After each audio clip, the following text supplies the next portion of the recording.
Les contrôleurs et enquêteurs des directions générales, départementales et du pôle de la répression des fraudes commerciales ont, au cours de cet atelier, été édifiés sur le respect et l'importance du serment, des normes, ainsi que sur les différentes méthodologies d'enquête pour être efficaces dans l'exercice de leurs fonctions.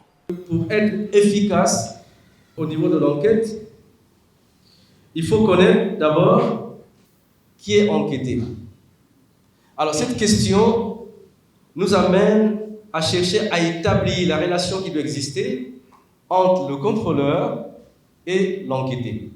Pour que l'enquêteur ou le contrôleur soit fort, il lui faut absolument connaître les textes. Et ça, c'est très important. Si vous n'avez pas une connaissance quasi parfaite des textes qui relèvent de votre domaine, jamais vous serez compétent. Jamais.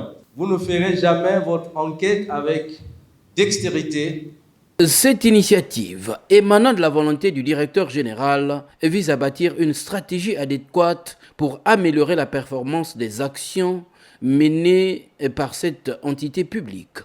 Nombreux sont ces collaborateurs qui pêchent par ignorance. Voilà pourquoi aujourd'hui, nous avons amorcé la démarche en organisant cet atelier de formation. La motivation profonde, c'était de leur donner les éléments nécessaires qui vont leur permettre demain d'améliorer leur capacité opérationnelle. Ces notions mises à la disposition des participants revêtent une grande importance pour l'accomplissement de leur mission.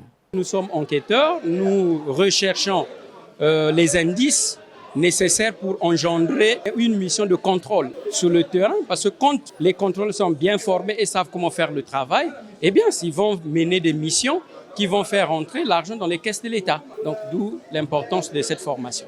Le respect des engagements, l'impartialité et l'intégrité sont, entre autres, des qualités que chaque agent de la répression des fraudes commerciales doit cultiver pour mieux accomplir son devoir.